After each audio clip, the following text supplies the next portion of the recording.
Hello all, I am Pratham Thwait and this will be the courses that we'll be gonna be covering in this session, this particular session.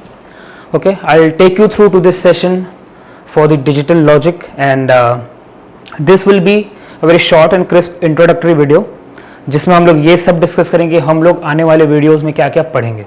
Okay, as we all know digital logic अच्छा खासा important weightage रखता है हमारे gate के syllabus में. Okay, एक बहुत common चीज़ है जो मैं अभी से क्लियर करना चाहूँगा कि ये जो पर्टिकुलर कोर्स है दिस इज़ मतलब वे बियॉन्ड और वे सुपीरियर देन दी यूनिवर्सिटी कोर्सेज. ओके, अगर हम लोग ये कवर कर जाएं तो यूनिवर्सिटी कोर्सेज भी हो जाएगा. Okay, so this is particularly targeted to the GATE audience. Okay, for the GATE CSE audience और to be very precise if I say. Okay, digital logic जैसे कि हमको पता है 4 to 6 मार्क्स का बहुत भारी वेटेज रखता है. Okay, I will just right it down.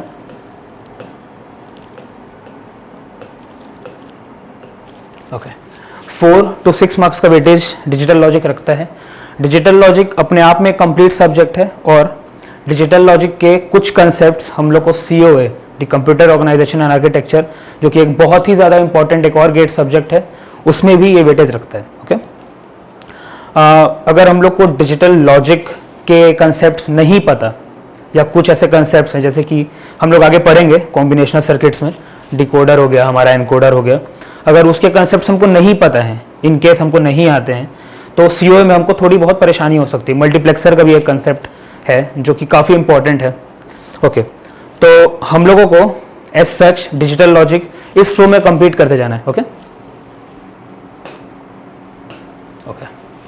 Number systems से हम लोग इसको शुरू क्यों कर रहे हैं इसका एक रीज़न ये है, नंबर सिस्टम से बहुत भारी वेटेज है. ओके, हर साल 1 से 2 क्वेश्चन देखने को ज़रूर मिल जाता है नंबर सिस्टम में.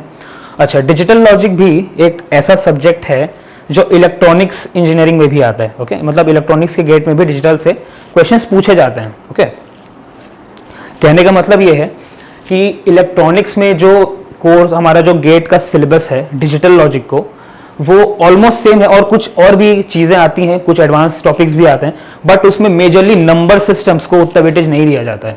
ओके, जबकि on the contrary GATE CSE के सिलेबस में बहुत बड़ा वेटेज है नंबर सिस्टम्स का और काफ़ी सारे कोर्सेज मैंने देखे हैं जहाँ पर नंबर सिस्टम्स को डील नहीं किया जाता उतनी इफेक्टिवली. ठीक है, तो मेरा पहला फर्स्ट एंड द फॉरमोस्ट जो भी टारगेट है वो ये होगा कि हम लोग नंबर सिस्टम्स को बहुत डिटेल में स्टडी करें. ठीक है, तो नंबर सिस्टम्स में हमको देखने को मिलेगा binary number systems, decimal number systems, octal number system, hexadecimal number system. ठीक है, चारों अपने आप में ही अलग अलग नंबर सिस्टम्स हैं बट हम लोग इसको कवर इस तरीके से करेंगे कि चारों को एक दूसरे से रिलेट करते चलेंगे. ठीक है, आगे जाके जब ये चारों के बारे में हम लोग एक इंट्रोडक्टरी स्टडी कर लेंगे तब आगे जाके हम लोग को करना है कवर ये कन्वर्जन्स.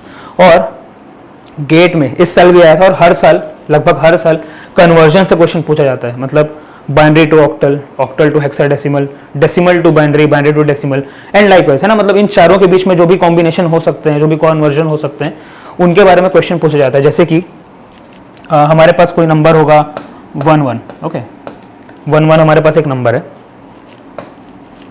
अब हमें इसका बेस नहीं पता. Base in the sense 11 can be a binary number also. Okay, 11 can be a hexadecimal number also, a decimal number and as well as an octal number as well. ठीक है, तो जब तक हमको नंबर सिस्टम नहीं पता होंगे हम लोग कोई सिस्टम डिजाइन नहीं कर सकते. सिस्टम इन द सेंस हमारे जो रजिस्टर्स के मेमोरी एड्रेस होते हैं, मतलब कंप्यूटर में रजिस्टर्स होते हैं, रजिस्टर्स के मेमोरी एड्रेस होते हैं जिसके बारे में और डिटेल में पढ़ा जाता है COA में. बट जो इसके एड्रेसेस होते हैं मतलब रजिस्टर के जो एड्रेस होते हैं, अभी के लिए आप इतना जान लीजिए रजिस्टर के जो एड्रेसेस होते हैं उसको हेक्साडेसिमल से नंबरिंग की जाती है. ठीक है, क्यों की जाती है ये हम लोग अभी पढ़ेंगे, नंबर सिस्टम में ही पढ़ेंगे. ठीक है, तो अपने आप में अच्छा खासा वेटेज है नंबर सिस्टम का. कहने का इतने बड़े डिस्कशन का सिर्फ इतना सही मतलब है कि नंबर सिस्टम गेट CSE के डिजिटल लॉजिक के सिलेबस में अच्छा खासा बड़ा वेटेज रखता है. ठीक है, तो हम लोग सबसे पहले ये कवर करेंगे और इसके प्रीवियस से हम लोग क्वेश्चंस भी लगाएंगे. ठीक है, और आप लोग देखेंगे क्वेश्चंस काफ़ी ज़्यादा टफ नहीं आते हैं बट ऐसा है कि कुछ कंसेप्चुअल क्वेश्चंस आते हैं. ठीक है, तो कंसेप्ट से डील करना है rather than just mugging up things. We need to deal with the concepts. Okay, moving on. Next जो चीज़ है दिस इज बेसिक गेट्स। जैसे ही हम लोग नंबर सिस्टम्स कवर कर लेंगे बेसिक गेट्स करेंगे, ठीक है। बेसिक गेट्स भी बहुत कंपैरेटिवली इजी टॉपिक्स हैं, डिजिटल लॉजिक में और भी बहुत टॉपिक्स हैं, बट इसका बेस क्लियर होना ज़रूरी क्यों है? क्योंकि आगे जाके हम लोगों को पढ़ना है combinational circuits, sequential circuits. These are nothing but the combinations of basics and universal gates, ठीक है। तो क्या क्या कवर करेंगे? तो हम AND gate, OR gate, NOT gate,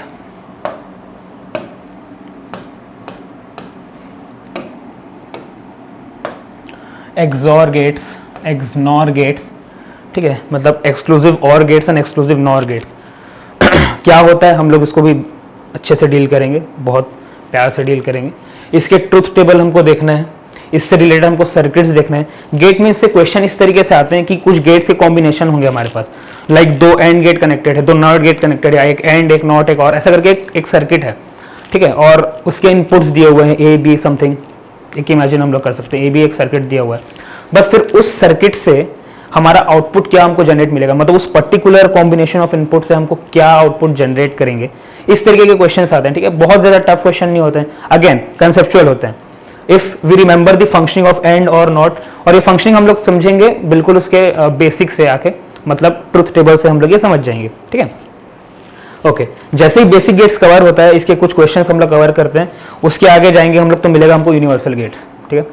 universal gate एक बहुत ही ज़्यादा इंपॉर्टेंट टॉपिक है, not only in the GATE के पॉइंट ऑफ व्यू से ज़्यादा, बल्कि इन जनरल भी नॉर और नैंड जानना ज़रूरी इसलिए भी है।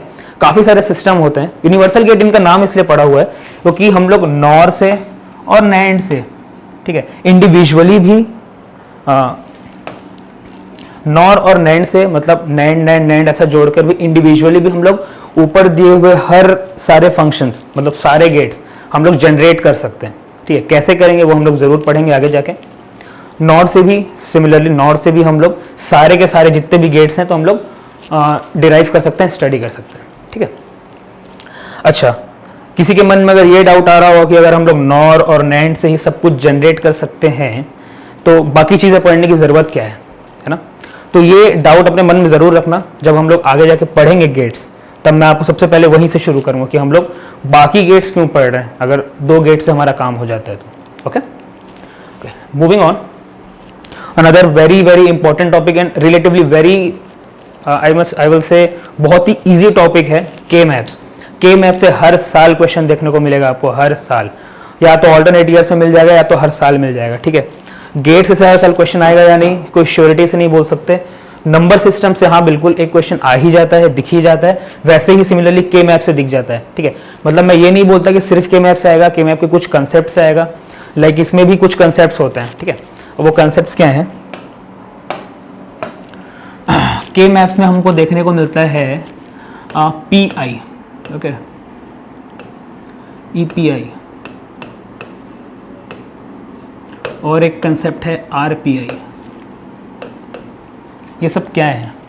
के मैप्स हो सकता है हमको सॉल्व करना आता हो ऑलरेडी, ठीक है, हो सकता है हमको के मैप ड्रॉ करना आता है, हो सकता है हमको 5 वेरिएबल के मैप आता हो, 4 आता हो, 3 आता हो, 2 आता हो, ठीक है। बट गेट में क्वेश्चन किस तरीके से पूछे जाते हैं, एज आई सेड, और मैं ये बात बार बार रिपीट करता रहूंगा कि ये पर्टिकुलर कोर्स जो है that is directly related to the GATE CSE syllabus, ठीक है, बिल्कुल रेलिवेंट रखेंगे। तो गेट में क्वेश्चंस इससे पूछे जाते हैं, prime implicants, essential prime implicants, redundant prime implicants. आपको कुछ मिनटम्स दे दिए होंगे, उस मिनटम के यूज से आपको के मैप ड्रॉ करना है, ठीक है। ड्रॉ करने से पहले भी आपको ये डिसाइड करना है कि ये क्या 3 वेरिएबल में हो सकता है, क्या ये 4 वेरिएबल में हो सकता है, क्या ये 5 वेरिएबल में हो सकता है। तो वो डिसाइड कैसे करते हैं वो हम लोग आगे जाके डिस्कस करेंगे, ठीक है। प्राइम इम्प्लीकेंट्स क्या होते हैं, एसेंशियल प्राइम इम्प्लीकेंट्स क्या होते हैं, रिडंडेंट प्राइम इम्प्लीकेंट्स क्या होते हैं, वो भी हम लोग इसमें स्टडी करेंगे के मैप्स में। तो ये कुछ ऐसे टॉपिक्स हैं जो गेट में अच्छा खासा वेटेज रखते हैं, और यही रीज़न है कि मैं ये सबसे पहले स्टार्ट करूँ और ये फ्लो के हिसाब से मैं जाऊँगा ऐसा। तो आपको मेरे हिसाब से ये सब क्लियर हो गया होगा, है ना। चलिए आगे चलेंगे तो हम लोग पढ़ेंगे बूलियन अलजेब्रा। बूलियन अलजेब्रा क्या है? तो एक बूलियन अलजेब्रा एक तरीके का अलजेब्रा, एक तरीके की ऐसी मैथमेटिक्स की ब्रांच है जिस पे पूरी तरीके से कंप्यूटर फंडामेंटल्स टिका हुआ है। अब इसका मतलब क्या है, कंप्यूटर फंडामेंटल टिका हुआ का मतलब क्या है? हम लोग आगे चलेंगे तो हम लोग जैसे नंबर सिस्टम्स में ही स्टडी करेंगे कि बाइनरी में 1 + 0 जो है दैट इज़ 1, ठीक है। बोलेंगे इसमें क्या बड़ी बात है, ये तो डेसिमल में भी होता है। चलिए 1 + 1 in Boolean will be 0 with a carry 1। ये तो डेसिमल में नहीं होता है ना। फिर से 1 1 1 is 1 with a carry 1।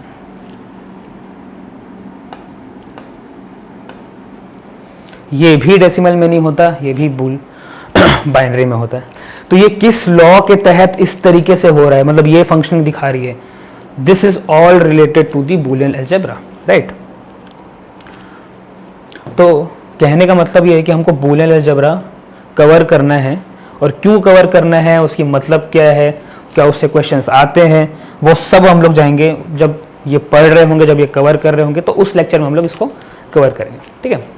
चलो, तो बूलियन अलजेब्रा में कुछ लॉज आते हैं। एक बहुत ही इंपॉर्टेंट लॉ जो कि है डी मॉर्गन्स लॉ, ठीक है। तो डी मॉर्गन्स लॉ का मैं आपको एक शॉर्टकट बताऊंगा, और डी मॉर्गन लॉ मतलब मिनिमाइजेशन से कभी कभार क्वेश्चन पूछ लेते हैं, कभी नहीं पूछते हैं, बट इजी टॉपिक है, रेलिवेंट टॉपिक है, और क्वेश्चंस एक्सपेक्ट किए जा सकते हैं, है ना। अभी तक जितने भी टॉपिक्स मैंने बोले उनसे क्वेश्चन एक्सपेक्ट किए जाते हैं। क्यों बोलो, अगर आप प्रीवियस ईयर के पेपर्स खोल के देखेंगे, प्रीवियस ईयर गेट सीएससी अगर आप लोग देखेंगे, आपको पता चलेगा कि इनसे रिलेटिवली बहुत हायर नंबर ऑफ क्वेश्चंस पूछे जाते हैं। हर साल तो नहीं पूछ सकते, ऑफ कोर्स हर साल हर टॉपिक क्वेश्चन नहीं पूछ सकते, बट क्वेश्चंस जो हैं बहुत ही रेलिवेंट हैं और काफ़ी एक ही सिमिलर पैटर्न से क्वेश्चन आते हैं। तो डिजिटल लॉजिक फेयरली एक ईजी सब्जेक्ट माना जाता है गेट में to fetch your marks, right. Moving on, हम लोग पढ़ेंगे मिनिमाइजेशन टेक्निक्स, ठीक है। मिनिमाइजेशन टेक्निक्स हम लोग बूलियन के कुछ लॉस से भी मिनिमाइज करेंगे मिन टर्म्स को, वैसे ही सिमिलरली के मैप्स का यूज करके भी हम लोग उसको मिनिमाइज करेंगे, ओके। चलते हैं, देन आता है SOP and POS. One of the major जो इंपॉर्टेंस है हमारा ये सब डिजिटल लॉजिक पढ़ने का, जो मोटिव भी है, वो ये दोनों चीजें हैं, SOP and POS, sum of product and product of sums, ठीक है। SOP is also known as sum of product, okay. Sum of product मतलब क्या होगा, किसी चीज का सम है हमारे पास, सॉरी हमारे पास किसी चीज का प्रोडक्ट है, मतलब X Y, Y Z, Z X, ये प्रोडक्ट है, एक्स और वाई का प्रोडक्ट है, ये वाई और जेड का प्रोडक्ट है, और ये जेड और एक्स का प्रोडक्ट है ना। तो sum of product as the name suggests, हमको क्या पता चल रहा है कि प्रोडक्ट का सम है, मतलब इन सब का आपस में हम लोग अगर सम कर देंगे तो हमको एक एसओपी मिल गया, ठीक है, जिसको हम लोग मिन टर्म्स भी बोलते हैं।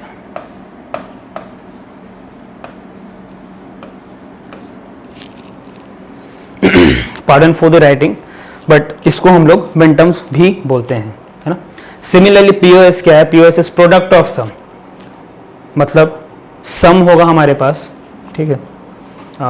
लेट मी इरेज दिस,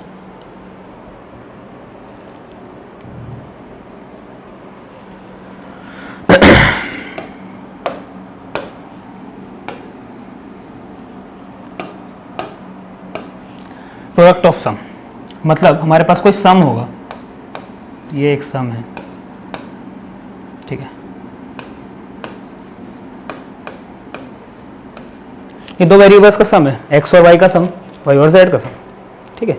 तो पीओएस क्या होगा, ये होगा प्रोडक्ट ऑफ सम, मतलब इन दोनों का प्रोडक्ट, दो सम का product is POS, which is also known as max terms.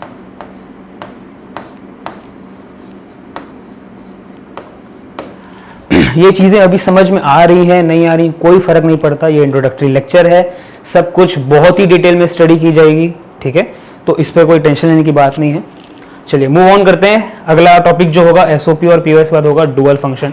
Dual function से आजकल क्वेश्चंस आने लग गए हैं। डुअल फंक्शन क्या होता है हम लोग पढ़ेंगे, एक फंक्शन क्या होता है पहले तो वो पढ़ेंगे, डुअल फंक्शन क्या होता है वो पढ़ेंगे। डुअल फंक्शन से पहले हम लोग पढ़ेंगे न्यूट्रल फंक्शंस क्या होते हैं, तो कुछ फंक्शंस के बारे में भी हम लोग पढ़ेंगे। रिलेटिवली इसका भी आजकल देखा जा रहा है कि कुछ नए क्वेश्चन इससे फ्रेम किए जा रहे हैं, तो मेरे हिसाब से इसका वेटेज अच्छा खासा होगा। तो हाँ, तो हम लोग एक डुअल फंक्शन भी स्टडी करेंगे, ओके। मूविंग ऑन, उसके बाद आते हैं ये दोनों बहुत बड़े और भयंकर topics, combinational circuits and sequential circuits, ठीक है। जहाँ तक अभी मैंने जो भी सिलेबस डिस्कस किया यहाँ तक यूजुअली, मतलब अगर मैं इतने की बात करूँ और नंबर सिस्टम की बात नहीं करूँ, तो यूजुअली यहाँ पर ज़्यादा लोगों को प्रॉब्लम नहीं आते हैं। ओके, तो यहाँ पर यूजुअली इन सब टॉपिक्स में लोगों को प्रॉब्लम नहीं आते हैं, मतलब ना के ही बराबर आते हैं, किसी को आते भी हैं तो क्लियरली हो जाता है, ठीक है, मतलब नंबर सिस्टम्स को अगर हटा दिया जाए तो। बट आगे चलें तो कॉम्बिनेशनल और सीक्वेंशियल सर्किट्स में अच्छा खासा लोगों को प्रॉब्लम फेस करने को मिलता है, ठीक है। तो मेरा बहुत मेजर फोकस होगा इन दो टॉपिक्स पे।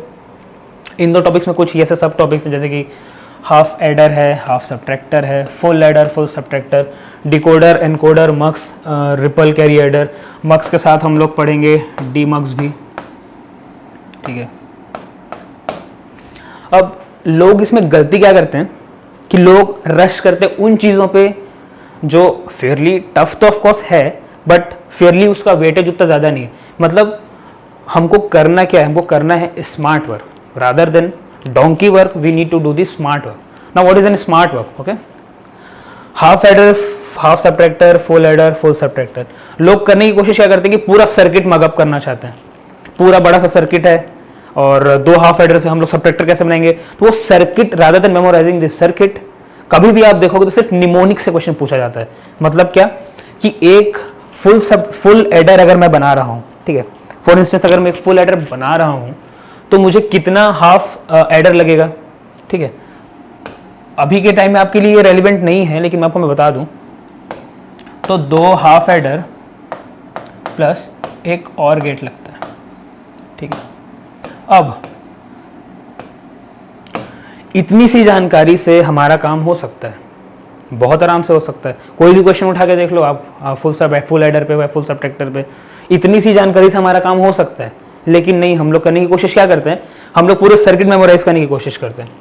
अगेन यूनिवर्सिटी में इसका वेटेज है, बट इस वर्क का वेटेज सिर्फ और सिर्फ आपको गेट में देखने को मिलेगा। और अगर आप गेट के पॉइंट ऑफ व्यू से प्रिपेयर कर रहे हैं तो मैं आपको यही एडवाइस करूंगा कि मैं जिस फ्लो में इसको पढ़ाऊंगा, ऑफकोर्स मैं सर्किट डील करूंगा, बट अगर मैं एक का सर्किट डील करता हूं तो उसका ये मतलब नहीं है कि मैं फुल सब्ट्रैक्टर का सर्किट भी अगेन पूरा वही डील करूंगा, फिर वो भी एक तरीके का डोंकी वर्क हो जाएगा, राइट। सो कॉम्बिनेशनल सर्किट्स को हम लोग को आसान बनाना है, तो मैं जिस फ्लो में पढ़ूंगा और जिस फ्लो में पढ़ाऊंगा वो फ्लो अगर आप फॉलो करते हैं देन डेफिनेटली, मैं ये नहीं बोलता कि मैं सबसे अच्छा पढ़ाऊंगा, बट डेफिनेटली अगर आप इस फ्लो से आराम से प्यार से पढ़ेंगे, एक दिन में 2-2 वीडियोस भी इसके देखेंगे, बहुत आराम से क्लियर हो जाएगा, ठीक है। और क्या ट्रिक हम लोग यूज़ करेंगे क्वेश्चन सॉल्व करने में, क्या ट्रिक हम लोग यूज़ करेंगे अगर कहीं फंस गए तो वो सब कुछ ट्रिक से भी सॉल्व होगा, ठीक है। तो प्रीवियस ईयर के क्वेश्चन बहुत ही डिटेल में होंगे कवर। मेरा सिर्फ एक ही मोटिव है इस वीडियो को लेके कि क्वेश्चंस में पेन चलाना आना चाहिए, ठीक है। होता क्या है, कोर्सेज कवर हो जाते हैं, सिर्फ डिजिटल की बात नहीं कर रहा हूँ, किसी भी गेट के और किसी भी ब्रांच के सिलेबस की मैं अगर आपसे बात करूँ तो होता क्या है कि हम लोग सिलेबस पूरा कवर कर लेते हैं, सब कुछ हो जाता है, बट पेन चलाना नहीं आता क्वेश्चन में। और ये कब पता चलता है, जब हम लोग मॉक देने बैठते हैं या हम लोग कुछ क्वेश्चन सॉल्व करने बैठते हैं तो लगता है यार हमने तो सब पढ़ा है, सब कुछ किया है, फिर भी समझ में क्यों नहीं आ रहा, मतलब फिर भी क्वेश्चन क्यों नहीं हो रहा, ठीक है। तो main motive of this all, मतलब ये जो पूरी मैं जो लेक्चर यहाँ पर डिस्कस करूंगा डिजिटल का, एक ही मोटिव होगा कि हमको पेन चलाना आना चाहिए। अब एक एक क्वेश्चन आपको, अगर आपकी एक्सपेक्टेशन है कि एक एक क्वेश्चन सॉल्व होगा, ऐसा नहीं हो सकता, बिल्कुल भी नहीं हो सकता। और आपको भी पता है अब पेपर आपको निकालना है, मुझे नहीं, आपको बिल्कुल पेपर निकालना है, तो आपको करना आना पड़ेगा। मैं सिर्फ आपको बताऊंगा कि किस तरीके से करना है, कैसे होगा, कहाँ पे डिफिकल्टी आती है, कहाँ पे डिफिकल्टी नहीं आती, ठीक है। चलो let's come back to the topic. Decoder encoder भी फेयरली ठीक ठाक टॉपिक है, मतलब जिससे कभी कभार क्वेश्चन देखने को मिल जाते हैं। बहुत ज़्यादा भयंकर टाइप के क्वेश्चन नहीं मिलेंगे आपको, बट मिल जाते हैं। अच्छा, इसमें सबसे important, let me mark this as very important please,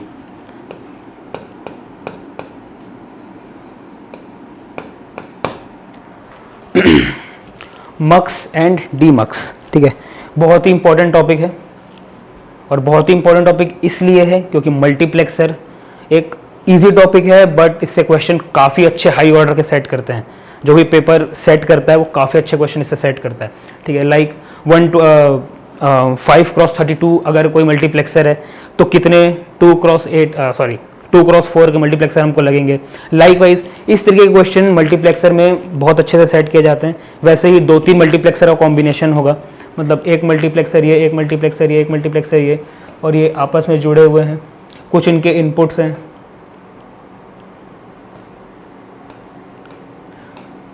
कुछ इनके आपस में इनपुट्स हैं, तब हमको जाके इसके आउटपुट निकाल के देना है। इस तरीके के क्वेश्चंस भी आते हैं और ये अच्छे खासे लेवल के क्वेश्चन होते हैं, ठीक है। Make no mistake, multiplexer is a very very very important topic, right.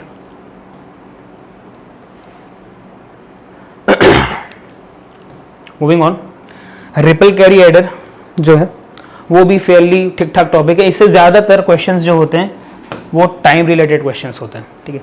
What is time related question, तो हम लोग जब ये पढ़ेंगे तो मैं आपको बताऊंगा टाइम रिलेटेड क्वेश्चंस क्या है। डिले के क्वेश्चंस इसमें पूछे जाते हैं, तो इसके एक पर्टिकुलर एक पैटर्न ही है रिपल कैरी एडर से क्वेश्चन पूछने के। बहुत ज़्यादा अच्छा, बहुत ज़्यादा बुरा भी नहीं है, मिडिल ग्राउंड का क्वेश्चन पूछा जाता है और काफ़ी कंसेप्चुअल नहीं बोल सकते, इसके एक ही कंसेप्ट है जो आपको मैं डिस्कस करूंगा, उसी कंसेप्ट से क्वेश्चन पूछे जाते हैं। Okay, moving on. फिर आता है sequential circuit, the most scary topic हर किसी के लिए जो होता है ना। अगेन वही बात मैं करूंगा कि इसमें भी लोग डोंकी वर्क करते फंस जाते हैं, ट्रिक्स पे ध्यान नहीं देते, इसीलिए सीक्वेंशियल सर्किट जो है जो लोगों को टफ लगता है। ऐसे बहुत से लोगों को मैं जानता हूं जिन लोगों को सीक्वेंशियल सर्किट फेयरली बहुत ईजी लगता है, क्योंकि हम सब ने इस तरीके से ही सीक्वेंशियल सर्किट को पढ़ा है कि इसमें एक सेट ऑफ रूल्स, अगर मैं आपको कुछ बताऊं कि एल्गोरिदम में क्या होता है, तो एल्गोरिदम में होता है एक सेट ऑफ रूल, है ना। एक सेट ऑफ रूल्स के तहत अगर आप उसको करोगे कि नहीं, कोई चीज़ है उसको करने की, उसके 4 ही रूल हैं, ठीक है। अगर पहला नहीं तो दूसरा, दूसरा नहीं तो तीसरा, तीसरा नहीं तो चौथा, 4 में से ही किसी एक रूल से ही अगर सॉल्व होगा, आपको अगर कोई बता दे तो आपके पास क्या करना है, आपको बस वो चारों में से कोई एक रूल अप्लाई करके देखते जाना है, hit and trial, trial and elimination. उसी तरीके से ही सीक्वेंशियल के क्वेश्चन भी सॉल्व होते हैं। कुछ कंसेप्ट्स हैं जो हम लोग डिस्कस करेंगे। हम लोग शुरू करेंगे सीक्वेंशियल वर्सेस कॉम्बिनेशनल के डिस्कशन के साथ, आगे बढ़ेंगे, पढ़ेंगे what is latch, latch and flip flop में डिफरेंस क्या है वो कवर करने के बाद ये है सबसे इंपॉर्टेंट टॉपिक इसके, और यही इनका बेस भी कवर करता है। इस पूरे सीक्वेंशियल सर्किट का बेस ही ये 4 पे डिपेंड करता है, SR flip flop, D flip flop, JK flip flop and T flip flop. Okay, इन सब का कैरेक्टरिस्टिक टेबल हम लोग पढ़ेंगे और साथ में पढ़ेंगे excitation table. Now what is N excitation table, ये भी हम लोग तब पढ़ेंगे जब सीक्वेंशियल में इसकी ज़रूरत होगी। अभी फालतू का डिस्कशन करने से कोई मतलब नहीं है, वीडियो लंबा जाएगा। इससे अच्छा कि एक्साइटेशन टेबल क्या है, क्यों है, ये हम लोग सबसे एंडिंग में पढ़ेंगे। Okay, moving on. इसके बाद हम लोग को कवर करना है रजिस्टर्स। रजिस्टर्स में बहुत भारी डिस्कशन नहीं होगा क्योंकि इससे ज़्यादा क्वेश्चंस आते नहीं हैं, ठीक है। इनका हम लोग सर्किट डिस्कस कर लेंगे और इसकी फंक्शन डिस्कस कर लेंगे। रजिस्टर्स ऐसा 4 तरीके के होते हैं, serial in, serial out, parallel in, parallel out, serial in, parallel out and parallel in, serial out, ठीक है। In out, in out, in out का कॉम्बिनेशन है बस। रजिस्टर से क्वेश्चंस बिट वाइज वाले कुछ क्वेश्चंस आते हैं कि कुछ बिट्स को अगर हम लोग इनपुट में दे तो वो समथिंग ऑपरेशन के बाद क्या आउटपुट देगा, तो वो हम लोग देखेंगे आगे चल के रजिस्टर्स। तो बस अभी के लिए इतना ध्यान में रख लो कि रजिस्टर्स जो हैं बहुत ज़्यादा इंपॉर्टेंट वेटेज नहीं रखते हैं, ठीक है। चलो आगे चलेंगे counters. Counters again very important topic. इन पूरे सीक्वेंशियल से अगर आपको कुछ क्वेश्चन रेगुलरली देखने को मिलेंगे तो दिस इज काउंटर्स, ठीक है। काउंटर्स में भी 2 हैं, एक होता है सिंक्रोनस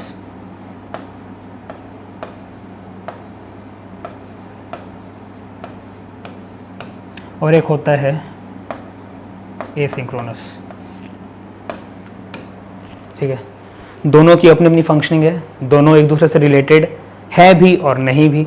दोनों को क्वेश्चन सॉल्व करने का अप्रोच दूसरा होता है, दोनों को अप्रोच करने का भी जो भी हमारा तरीका है वो बहुत ही डिफरेंट है, ठीक है। पूरा डिस्कशन सीक्वेंशियल का डिपेंड करता है इन चारों पे और फिर सीधा हम लोग शिफ्ट कर जाएंगे काउंटर्स पे। काउंटर्स बहुत इंपॉर्टेंट वेटेज रखते हैं, काफ़ी सारे क्वेश्चन आपको देखने को मिल जाएंगे क्वेश्चंस इसके, और फेयरली टफ टॉपिक मैं बोल सकता हूँ कैटेगराइज अगर हम लोग करना चाहें तो। बट जो ट्रिक्स एंड जो टिप्स मैं आपको दूंगा इस क्वेश्चन के लिए, अगर आप उससे सॉल्व करेंगे तो अगर आपकी डिफ़िकल्टी 90 है तो आपकी डिफ़िकल्टी शायद 70 तक आ जाएगी, ठीक है। तो गेट में से क्वेश्चन देखने को मिल जाते हैं और कंसेप्चुअल क्वेश्चन ही देखने को मिलते हैं, बट हाँ थोड़ा तो टफ टॉपिक है ये। और जब हम लोग सबसे आखिरी में हम लोग काउंटर से डील करेंगे और इसके प्रीवियस क्वेश्चन बहुत सारे लगाएंगे, ज़्यादा से ज़्यादा प्रीवियस क्वेश्चन हम लोग इसके लगाएंगे और वहाँ पर देखेंगे कि काउंटर्स एक्चुअली में क्या रोल प्ले करता है, क्यों हम लोग यूज़ करते हैं, क्यों ये सर्किट में यूज़ होता है। ओके, तो इतने सारे डिस्कशन और ये सब सिलेबस का मतलब सिर्फ इतना सा है कि डिजिटल लॉजिक में हमको ये सब कवर करना है। As I said 4 to 6 marks का ये आता है, which is fairly huge in number. इसके कंसेप्ट CO में यूज़ होते हैं। सो ऑफकोर्स ईजी टॉपिक है, ईजी सब्जेक्ट है, बट अगर हम लोग इसको सही से डील नहीं करेंगे तो मुझे नहीं लगता 4 नंबर के भी इसके क्वेश्चन हम लोग बना पाएंगे या छू पाएंगे। ठीक है, जस्ट कंसेप्ट पे ध्यान देना है, और ये पूरा जो लेक्चर होगा this will be very directly linked and relevant to the GATE CSE syllabus. Okay, चलिए अब हम लोग नेक्स्ट वीडियो में मिलेंगे, नेक्स्ट सेशन में मिलेंगे, जहां हम लोग शुरू करेंगे नंबर सिस्टम्स। ठीक है, और जो भी टिप्स एंड ट्रिक्स, जो भी हमारी चीज़ें हैं, जो भी हम लोग करेंगे, एक प्रॉमिसिंग लेक्चर होना चाहिए, एक प्रॉमिसिंग कोर्स होगा हमारा। एंड ठीक है, बने रहिए मेरे साथ, और थैंक्स।